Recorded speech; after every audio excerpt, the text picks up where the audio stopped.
Hello and welcome back to the channel. Welcome back to New York. We are just returning from a week-long trip to Geneva where we had Watches and Wonders 2024. We've got a lot of coverage already on the site. We've got a lot more to come. Today I wanted to get in front of the camera and talk about some of my hands-on experiences with the new watches from IWC. Now IWC has been on a roll with some of their sport collections in recent years. They've had a lot of momentum with some of their big pilot chronograph watches, and of course last year with the Ingenieur.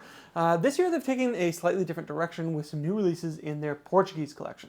Portuguese. Now there's a handful of new references here, including an automatic 40 that only comes in precious metal cases. There's a tourbillon with a day-night sphere rotating. There's an eternal calendar. We'll get to that in a minute. And then there's a collection of perpetual calendar 44s. These new perpetual calendars are quite sharp, and the colorways are Obsidian, Dune, Horizon, and Silver Moon.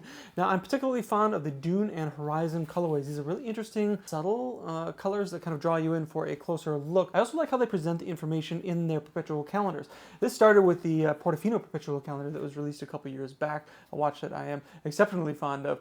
This brings a little bit of that style here. They have redesigned the dial. It fills out more the case. It's got a little bit more depth to it too that sits under this domed crystal, and it's the same story on the case back as well.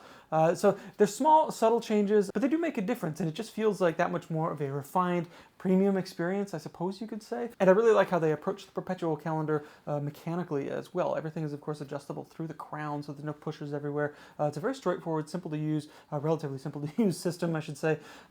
But the star of the show here, I think, are the colors, particularly Dune, which is kind of a champagne-y color, and then Horizon, which is a lovely light blue color. These watches are priced around $45,000, $47,000 in that realm. They're each pretty beautiful in their own way, I think, and I hope that they bring some of these design decisions to the rest of the Portuguese collection in time. The real star of the show that they released this year, though, is an eternal calendar, and they even had Professor Brian Cox, the physicist, not the actor, in the booth here to discuss what that really means with people like myself. Now, I had a chance to sit down with Professor Cox for 10 to 15 minutes, and I've got that discussion recorded. Look out for that on an upcoming podcast, episode of the Deep Track podcast coming soon.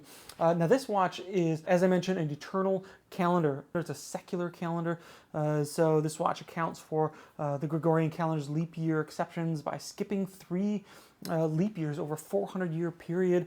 The moon phase also gets a gear reduction that will keep it accurate for 45 million years. So this watch mechanically is quite impressive. I also like how they've presented a lot of the information on the dial, which are on these raised clear discs. It's a very unique, interesting look. There's a lot of information going on here, and it's something that does kind of invite a closer look. You know, I don't know if this is a practical everyday wear watch that you're going to be able to read quickly at a glance. But there's a lot to appreciate here in this watch. Now, not many of these will be made, and the price kind of falls into that if you have to ask category here. Overall, I really like all the releases from IWC this year. I think they're all really sharp watches, handsome watches. They are generally, though, a little bit out of my wheelhouse. As somebody who's into slightly more toolish watches that I can take out and bust up a little bit, none of these really fall into that category. Hopefully we'll see the Ingenieur line fleshed out a little bit more soon, as well as maybe, fingers crossed, a new Aquatimer collection at some point down the line. But for the time being, if you enjoy the formal aesthetic of IWC watches, you should find a lot to love in these new Portuguese watches from IWC. But I'd love to hear from you. Let me know your thoughts on these watches down in the comments below. If you're not subscribed, now's a great time to do so, and a like and a share helps out a lot. We have a lot more content from Watches and Wonders coming soon, so stay tuned for that. That'll do it for this episode. Thanks so much for tuning in. Until next time, take care.